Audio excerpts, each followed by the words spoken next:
30,000 কোটি টাকা ইনভেস্ট হবে এবং 50,000 লোকের চাকরিও হবে।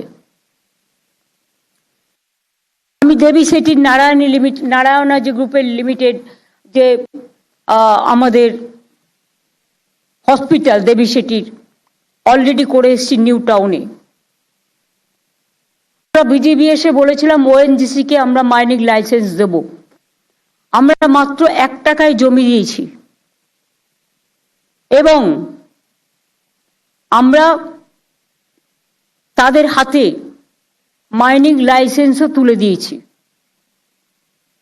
এখানেও 800 কোটি টাকার প্রজেক্ট হবে এবং এখানে অনেক এমপ্লয়মেন্ট জেনারেশন হবে। এটা অশোকনগরে, উত্তর 24 পরগনায়। পাওয়ারে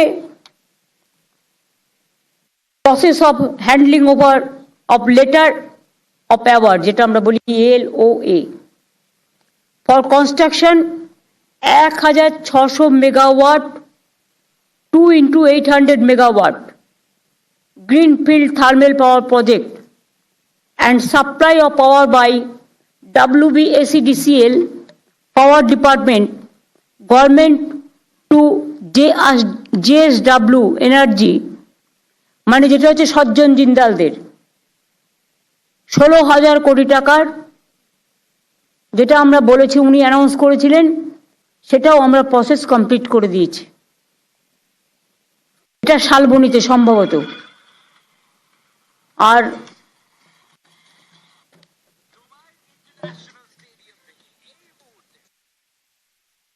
জিও তৈরি হয়েছে না, হঠাৎ করে ঢুকে যাচ্ছে, না জিজ্ঞেস করতেই ঢুকে যাচ্ছে।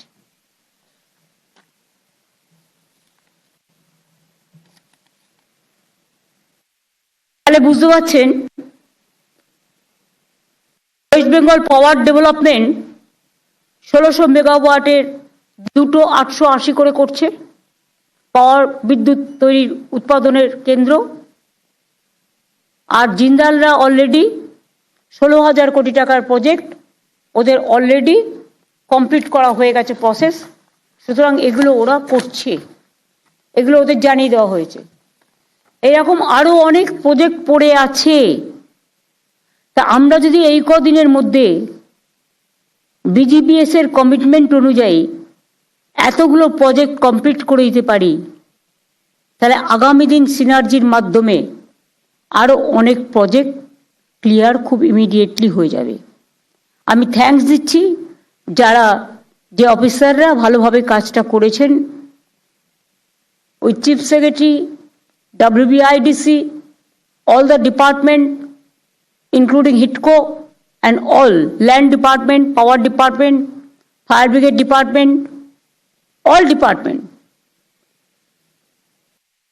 এখনো অ্যাট এ গ্লান্স ইন্ডাস্ট্রিয়াল পার্কে জমি পড়ে আছে যেটা আপনারা নিতে পারেন। The industry can be set up, যেটা এখনো আছে আমাদের হাতে। আমি আপনাদের বলে দিচ্ছি, কারণ আমাদের যেহেতু ল্যান্ড ম্যাপ আছে, ল্যান্ড ইউজ পলিসি আছে, সেহেতু আমরা বলছি স্টিল ল্যান্ড অ্যাভেলেবেল যদি কেউ ইন্ডাস্ট্রি করতে চান, কারণ অনেক প্রেশারও আছে। যেমন ধরুন, আমি আপনাদের বলে দিচ্ছি কোথায় কোথায় পড়ে আছে। স্মল স্কেল ইন্ডাস্ট্রির আন্ডারে যেটা already allotted 947 acres of land, 1065 একরের মধ্যে out of 1065 acres of land, 947 acres are already allotted, still available 118 acres. এটা স্মল স্কেল ইন্ডাস্ট্রি, সরি এটা স্মল স্কেল ডেভেলপমেন্ট ইন্ডাস্ট্রির হাতে পড়ে আছে। WBIDC এবং WBIIDC number of industrial park আছে 43টা, টোটাল ল্যান্ড আছে 9,911 একর্স। এর মধ্যে অলরেডি অ্যালটেড হয়েছে 5,020 7 acres, in প্রসেসে আছে ওভার 3,500 acres, আর এখনো অ্যাভেলেবেল আছে নিয়ারলি 1,400 acres.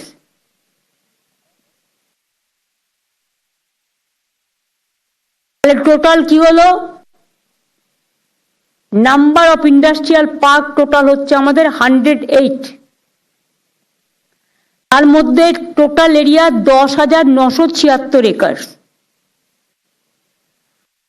ওভার 9,474 একর আমরা অলরেডি অ্যালট করে দিয়েছি।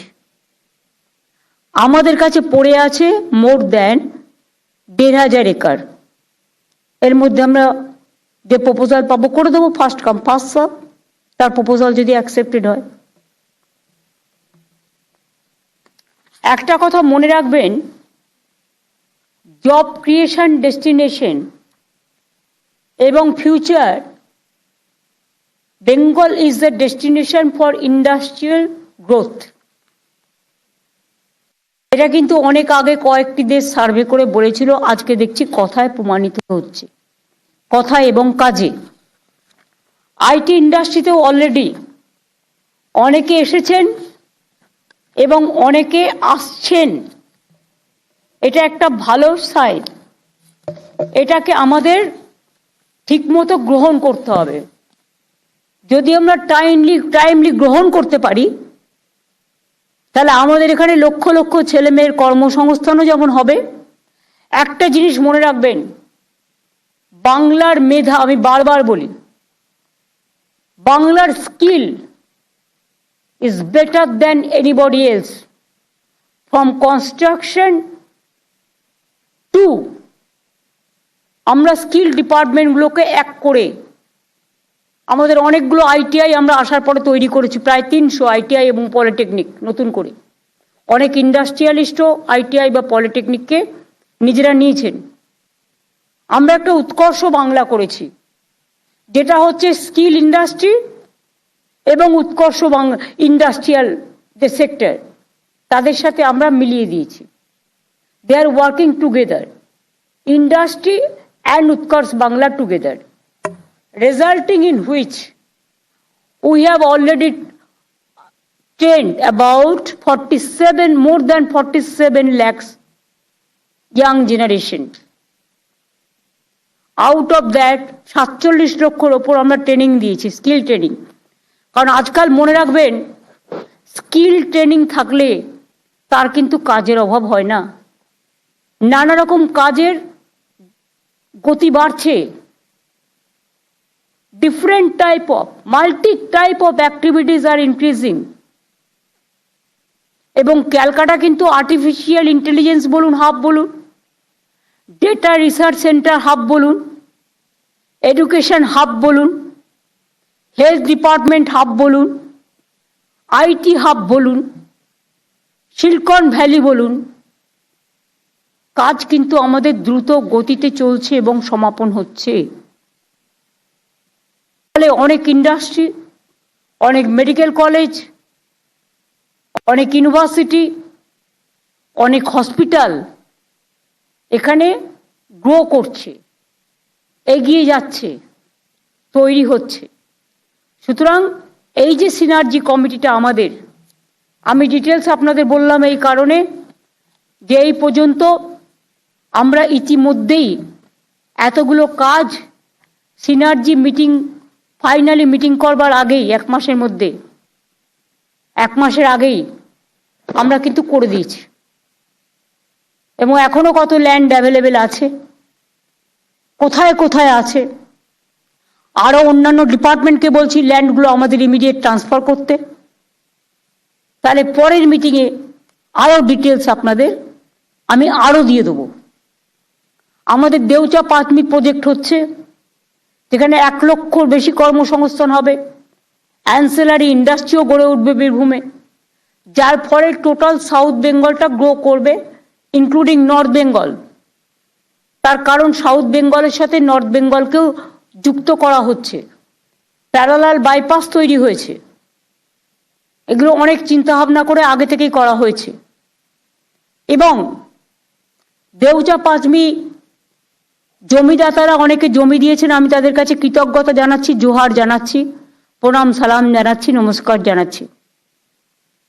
আমরা ইতিমধ্যে প্রায় 1000 খানেক ছেলে মেয়েকে আমরা হোমগার্ডের চাকরি দিয়েছি। কারো কারো হাইট একটু কম, তাদেরও আমরা স্পেশাল কনসেশন করে চাকরি দিয়েছি। এবং যাদের 18 বছর বয়স হয়নি জমি নেওয়া হয়েছে, যতদিন 18 বছর বয়স না হচ্ছে ততদিন তাদের মান্থলি 10,000 টাকা করে দিচ্ছি। যখন 18 বছর হবে তখন সে চাকরি পাবে। এই রকম আশেপাশে যে ভিলেজগুলো আছেন, গ্রামগুলো আছেন, আমি গ্রামবাসীদের অনুরোধ করব, দেউচা পাঁচমি কয়লা খনন শুরু হলে আপনাদের ছেলেমেয়েরাই চাকরি পাবে। যে জায়গাগুলো এখনো নেওয়া হয়নি কিন্তু আমাদের দরকার, সেই জায়গাগুলো যারা দিতে রাজি হবেন আমরা আস্তে আস্তে তাদের চাকরি দিয়ে কম্পেনসেশন যেটা আমরা প্যাকেজ করেছি সেটা দিয়ে ক্ষতিপূরণ, চাকরি, তাদের স্কুল হবে, তাদের কলেজ হবে, তাদের হাসপাতাল হবে, তাদের এরিয়া ডেভেলপমেন্ট হবে, সব কিছু করে দিয়ে আমরা সেই জায়গায় কয়লা উত্তোলন শুরু হলেই লোকাল ছেলে মেয়েরাই কাজ পাবেন, মনে রাখবেন। হয়তো সব আপনারা লোকালি জোগাড়ও করতে পারবেন না, কিছু টেকনিক্যাল হ্যান্ডস বাইরে থেকে আসতে পারে যারা ধরুন হয়তো মনিটরিং করবে, কিন্তু নিচের কাজটা কিন্তু লোকালদেরই করতে হবে। সুতরাং সেখানে একটা বড় স্কোপ রয়ে গেছে। বাঁকুড়া বলুন, বীরভূম বলুন, বর্ধমান বলুন, পুরুলিয়া বলুন, ওপাশে মুর্শিদাবাদ বলুন, মালদা বলুন, সবারই কিন্তু কাজে লাগবে। এক্সপোর্ট জোন তো অলরেডি আমরা চালু করেছি কতগুলো, আরো কতগুলো করতে হবে। আমি agriculture and horticulture principal secretary যারা আছেন এবং ট্যুরিজম সেক্রেটারিকে, তাদের কিন্তু ট্যুরিজমে বিকাশ লাভ করার অনেক সুযোগ আছে। ট্যুরিজম ইন্ডাস্ট্রিকেও আমরা অনেক বিকশিত করতে পারি। We can develop more and more the tourism industry, the T industry. চা বাগানের প্রায় 26,000 পাট্টা আমাদের এখনো রেডি আছে, আমি যখন যাব করে দেবো। বাদ বাকিগুলো আমি ল্যান্ড ডিপার্টমেন্টকে বলবো রেডি করে দিতে। রিফিউজি পাট্টাগুলোও ফেলে না রেখে সেগুলো করে দিতে বলবো। এছাড়াও হেলথ ডিপার্টমেন্টে যেগুলো পড়ে আছে, এডুকেশন ডিপার্টমেন্টেও কিছু প্রাইভেট ইউনিভার্সিটি, মেডিকেল কলেজ, যদিও আমাদের অনেকগুলো বিল রাজ্যপালের কাছে পেন্ডিং আছে, সেগুলো কোন অবস্থায় আছে আমি সিএসকে জানবার জন্য অনুরোধ করব। কথা বলে ইউডিএম এর যে প্রজেক্টগুলো পড়ে আছে সেগুলো লক্ষ্য রাখতে হবে। এবং জঞ্জাল সাফাই করবার জন্য এখন সায়েন্টিফিক অনেক ব্যবস্থা বেরিয়ে গেছে। প্রত্যেকটা টাউনে এগুলো করতে হবে এবং আমি চাইবো এটা সেন্ট্রালাইজ করে করা হোক। সেন্ট্রালাইজ করে করা হলে এটার মধ্যে ট্রান্সপারেন্সি অ্যান্ড অ্যাকাউন্টেবিলিটি থাকবে। অনেক ছোট ছোট টাউন আছে ময়লা পরিষ্কার করে না, ফেলে রেখে দেয়, ফাইন্যান্সকে জিজ্ঞেস না করে ইচ্ছা মতো চাকরি দিয়ে দেয় নিজের লোকেদের, পরে তাদের বেচারা দুঃখ করতে হয়। সেটা আমরা চাই না। কাজে আরবান ডিপার্টমেন্টকে আমি বারবার করে বলবো এবং ডেভেলপমেন্ট কর্পোরেশনগুলোকে কোনো চাকরি দেবার আগে ফাইন্যান্স ডিপার্টমেন্টকে ছুঁয়ে নেবেন, যাতে ভবিষ্যতে ওদের কোনো প্রবলেম না হয়। আর 2 হচ্ছে, ওখানে নোংরা পরিষ্কার করবার জন্য এখন রিসাইক্লিং হয়, অনেকে এসছেও এসব কাজে, কিন্তু যখনই লোকালি দেয়া হয় নানা ব্যাপার উঠে আসে। লোকালি না দিয়ে urban department must sit with all within 10 days, all the municipality chairman, vice chairman and all the CIC, যাই বা তোমরা বলো তোমাদের ভাষায়, ডেকে স্টেট বলবে এই কাজটা আমরা করছি, আমরাই করব। তোমার এলাকা পরিষ্কার করার দায়িত্ব তোমার ছিল, তুমি করতে পারোনি, এবার আমরা করব।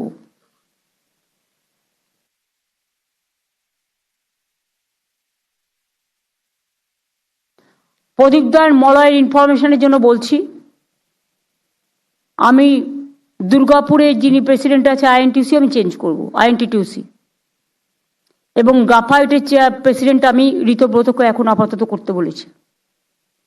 আমাকে হলদিয়াতেও চেঞ্জ করতে হবে, আরও কয়েকটা জায়গায় চেঞ্জ করব যেখানে প্রয়োজন আছে।